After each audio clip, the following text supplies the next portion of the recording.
standing here in your presence, in a grace so relentless. I am won by perfect love, wrapped within the arms of heaven, in a peace that lasts forever, sinking deep in mercy. See, I'm wide awake, drawing close, stirred by grace. Oh, my heart is yours. All fear removed, I breathe you in, I lean into your love. Oh, your love.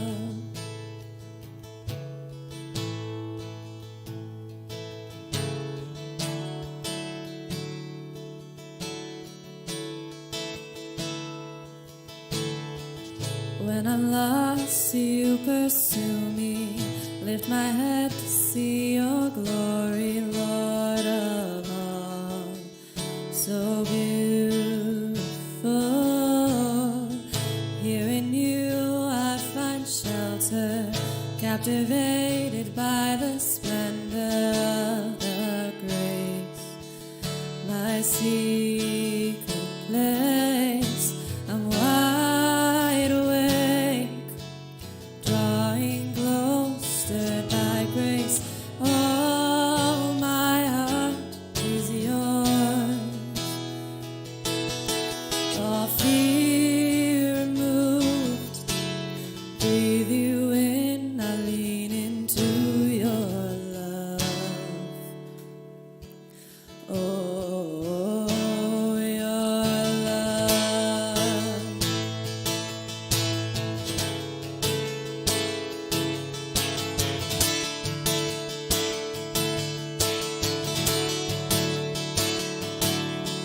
Your love so deep is washing over me. Your face is all I seek. You are my everything. Jesus Christ, you are my one desire. Lord, hear my only cry, to know you all my life. Love so deep is washing over me. Your face is all I see. You are my everything. Jesus Christ, you are my one desire. Lord, hear my only cry, to love you all my life. Wide awake, drawing closer by grace. All my heart is yours. All fear removed, I breathe you in, I lean into your love.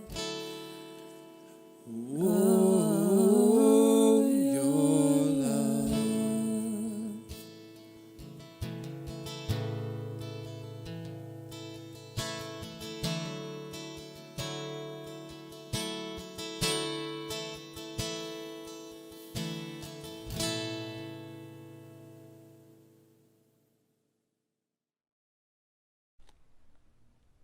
Hello everyone, I hope everyone is doing well and relying on the Lord in these trying times.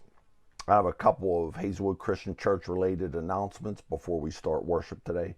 First of all Hazelwood Christian Church board members, we're asking you to be aware we plan on meeting at the Hazelwood Christian Church downstairs on Saturday, August 1st for our first full board meeting since probably February, March.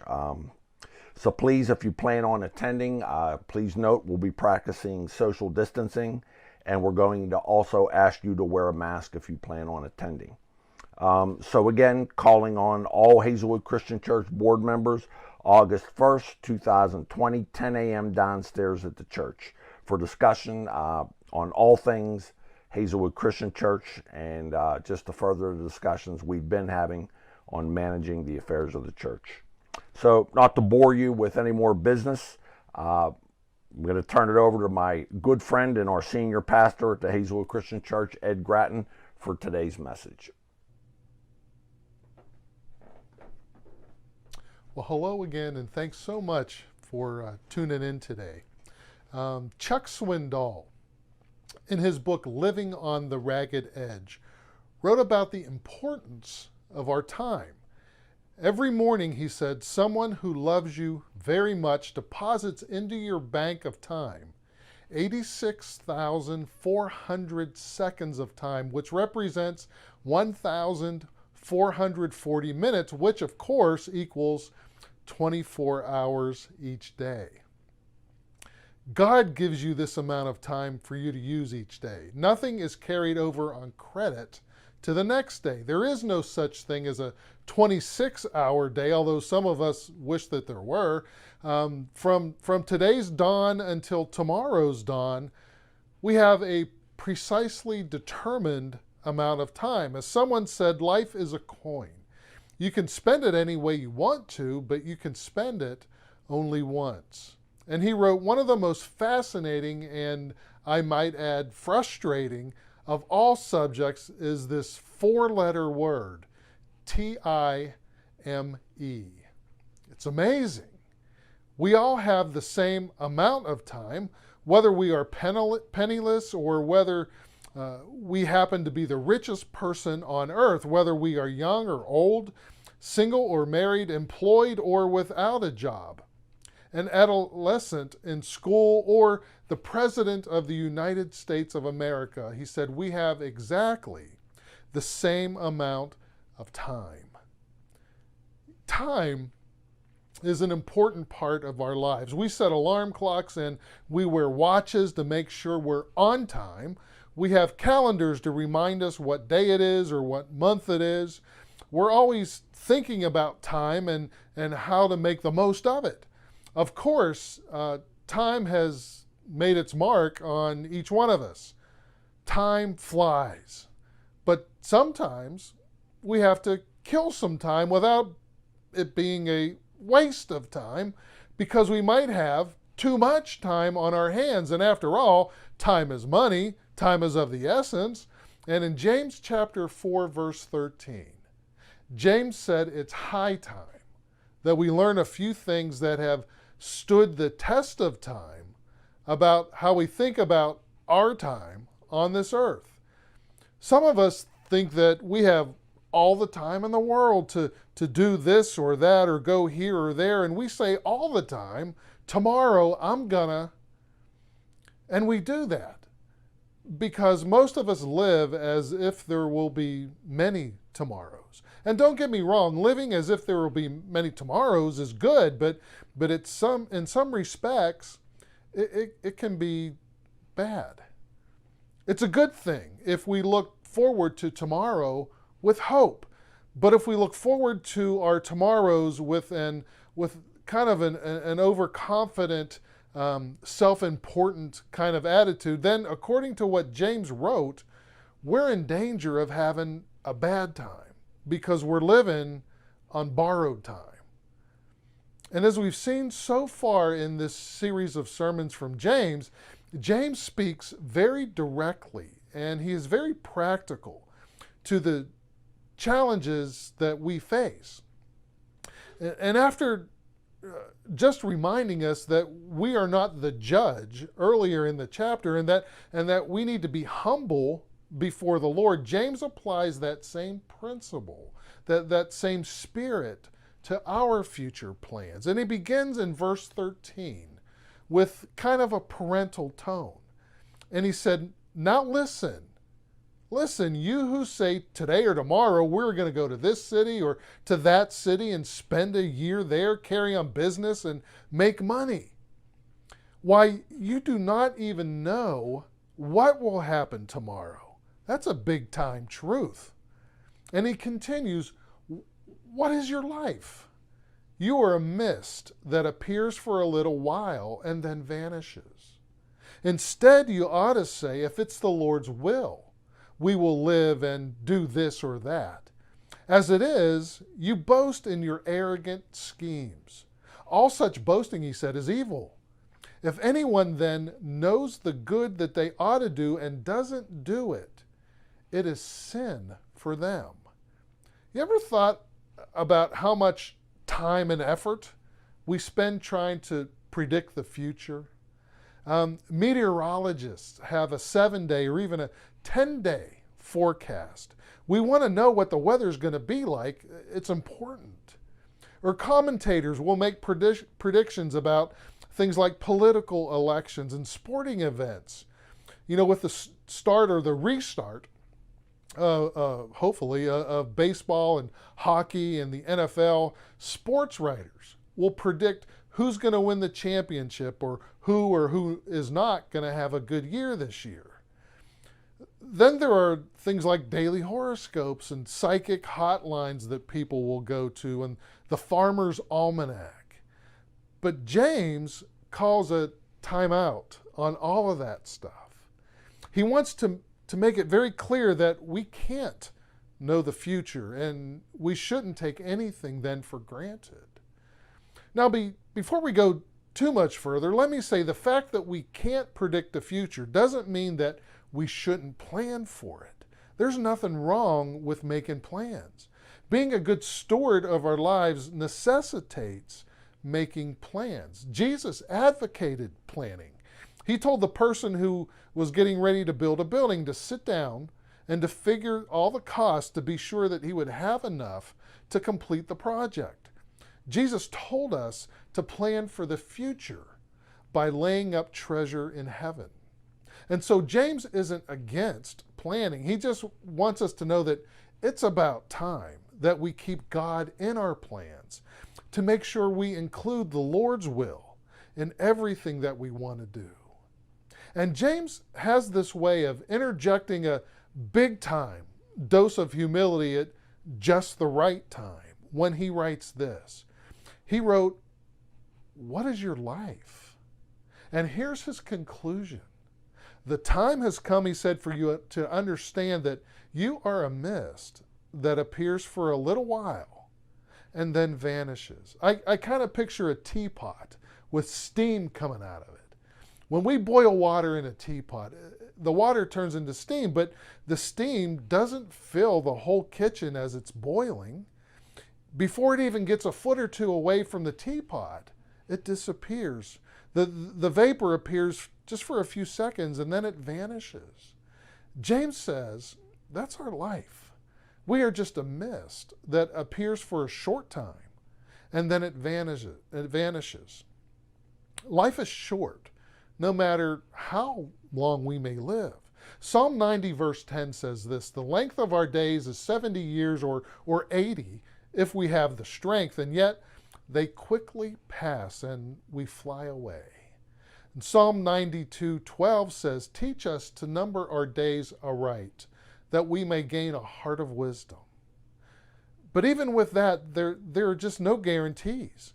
We can't bank on 70 years worth of tomorrows. It's only if the Lord wills it. You know, I've officiated a lot of funerals during my ministry. The oldest was somebody who was just over 100 years old, and the youngest was a baby who was stillborn. And it doesn't matter how old or young we are. We all must deal with the brevity of life. Listen again to what James wrote. He says, now listen, you who say today or tomorrow, we will go to this city or that city, spend a year there and carry on business and make money. Why, you do not even know what will happen tomorrow. What is your life? That you're a mist that appears for a little while and then vanishes. Now, that's not meant to be depressing. It's meant, I think, to give us a little perspective. It's meant to get us to make the most of the time that we have. And James, I think, packs some very interesting things in that short verse. He mentions 3 things, or 3 sins to avoid. The first one he said to avoid is the sin of presumption. There's a little hint of arrogance when we presume that this or that is going to happen. Presumption even might have a little bit of swagger to it, like the rich fool in Luke 12, like he had, who thought he had a long time that he was going to enjoy his wealth. Or presumption may be understated, where we think that we have all the time in the world to do whatever we plan, kind of like the Energizer Bunny. You know, the point with the Energizer Bunny is that he's just going to keep on going and going even after everybody else dies. This is the attitude of kind of being presumptuous. We think that because we are young or strong or rich or successful, well, then we'll just go on and on and on. But James is saying, hey, don't presume anything. Tomorrow isn't guaranteed. And then James said, we might want to watch how we boast about things. Boasting is based on the invalid assumption that we are able to control our own destiny. Proverbs 27:1 says this, do not boast about tomorrow, for you do not know what a day might bring forth. James says, as it is, you boast and brag, and all such boasting, he said, is evil. Boasting is one of those rare outfits that never looks good on you, but makes you look stunning when modeled by your admirers. And then the third sin that James says to avoid is the sin of omission. Verse 17 says this, anyone then who knows the good that he ought to do and doesn't do it sins. And once again, James leaves us no wiggle room. To know a better way to live and disregard it is sinful.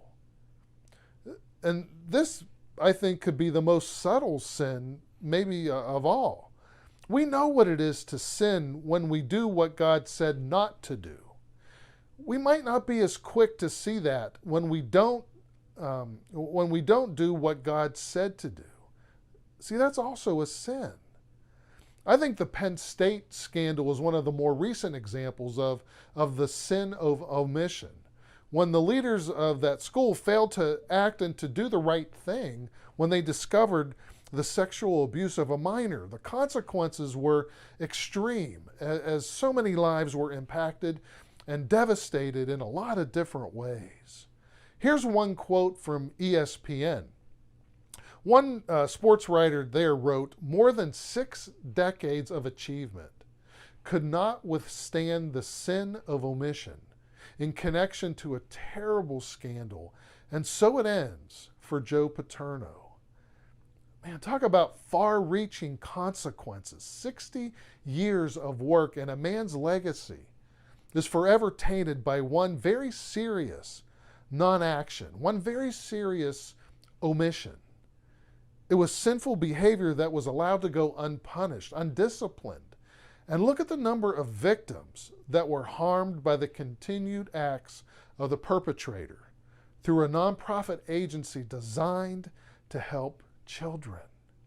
Sins of omission can be just as bad, just as devastating as sins of commission. Let's close today with 3 observations. First, well, let's trust God with our lives and our futures and learn to live just one day at a time. I think most of us probably are too young to remember an earlier generation that used to add the initials DV when writing letters or when writing reminders that included future appointments. The initials stood for the words Deo Volente, which means God willing. James said our mindset should be, if it's the Lord's will, we will live and we will do this or that. You know, Paul often spoke and wrote that way too. In Acts 18:21, he told the church at Ephesus, I'll come back if it's the Lord's will. And in 1 Corinthians 4:19, he said, but I will come to you very soon if the Lord is willing. And in 1 Corinthians 16:7, I hope to spend some time with you, he said, if the Lord permits. Paul lived in the moment, but he also lived Deo Volente, God willing. Let's do the same. Second, let's appreciate the moment. Let's not rush through the present while we're moving into the future. There's always something to be thankful for every day, even if it's just being thankful that the day's over, because life is short. And then third, don't delay obedience. There's an old story about 3 apprentice demons who were coming to earth to finish their apprenticeship, and they were talking to Satan about their plans to tempt and to ruin people. And the first one said, well, I think I'll tell them that there's no heaven. And Satan replied, they'll never believe that. The book of truth is full of messages about the hope of heaven. And the second one said, well, I'll tell them that there's no hell. And Satan replied, that's no good. Jesus talked more about hell than he did heaven, and they'll know in their hearts that they're wrong. And then the last demon said, I know the answer. I'll just tell them that there's no hurry. Satan said, good. Now go and you will ruin them by the thousands. You know, the most dangerous delusion of all is that there's plenty of time. But the reality is that none of us know the day or the hour of Christ's return, or when we might be called into eternity. So, we shouldn't delay our obedience. Would you pray with me as we close? Lord, in Micah 6:8, you say, I have told you what is good, and this is what I require of you, to do what's right, to love mercy, and to walk humbly with me. God, help us to choose to walk humbly with you. Help us to always include you in our plans, and help us to live by the Holy Spirit and to follow your lead. Help us to hear you clearly so we won't have an attitude of pride or self-sufficiency. And please forgive us for the times when we've fallen short of that goal and have become boastful, or when we've taken things for granted, or just assumed that we have a pocket full of tomorrows. In all things, may your will be done. Thank you so much for your grace and your patience with us as we continue to learn and to grow in our faith. In Jesus' name, amen. And now I invite you just to take a few seconds just to remember the Lord's sacrifice through communion. As you look at the bread and the juice today, I just pray that you're reminded of his grace, of the way that he taught us how to love, how to live, and how to move on to our eternities. Thanks.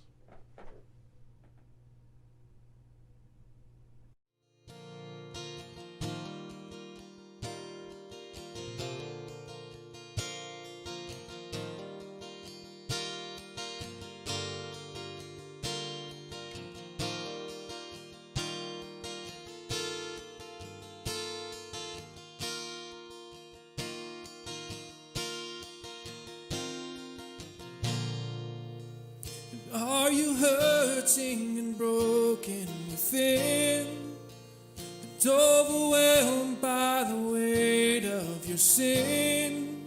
Jesus is calling.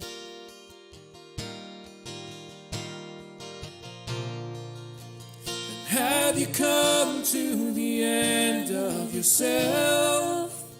Do you thirst for a drink from the well? Jesus is calling. Oh, come to the altar. The Father's arms are open wide. Forgiveness was bought with the precious blood of Jesus Christ.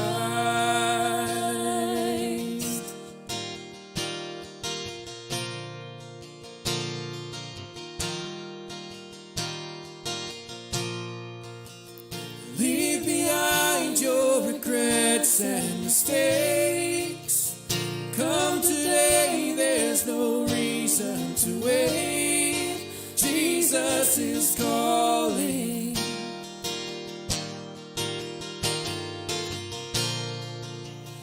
Bring your sorrows and trade them for joy.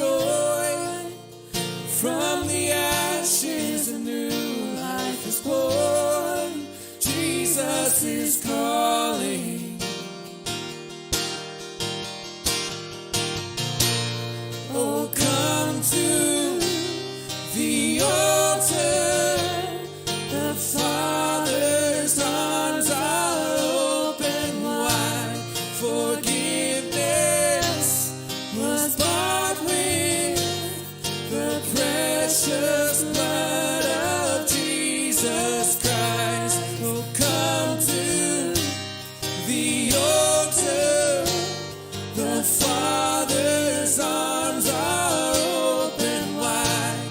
Forgiveness was bought with the precious blood of Jesus Christ.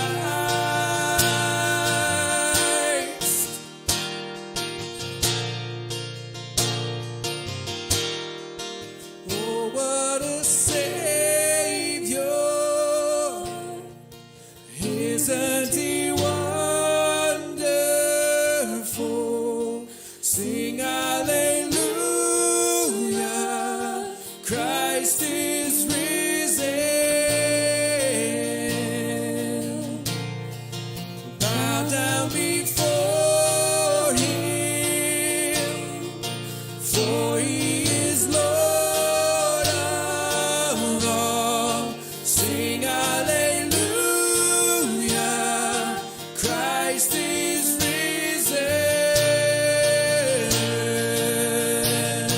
And oh, what a Savior! Isn't He wonderful? Sing hallelujah, Christ is risen.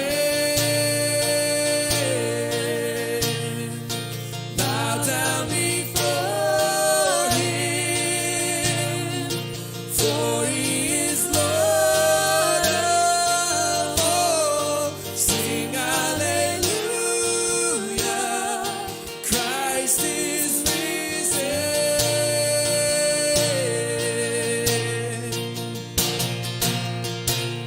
Oh, come to the altar. The Father's arms are open wide. Forgiveness was bought with the precious blood of Jesus Christ. Oh, come to the altar. The Father's arms are open wide. Forgiveness was bought with the precious blood of Jesus Christ.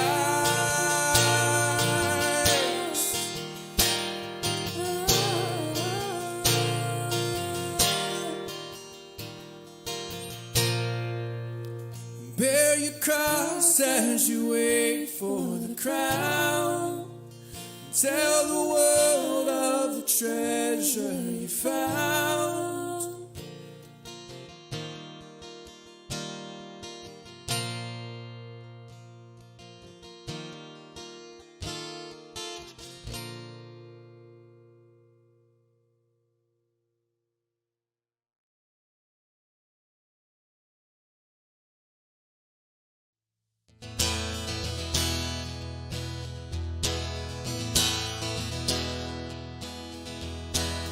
When my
chain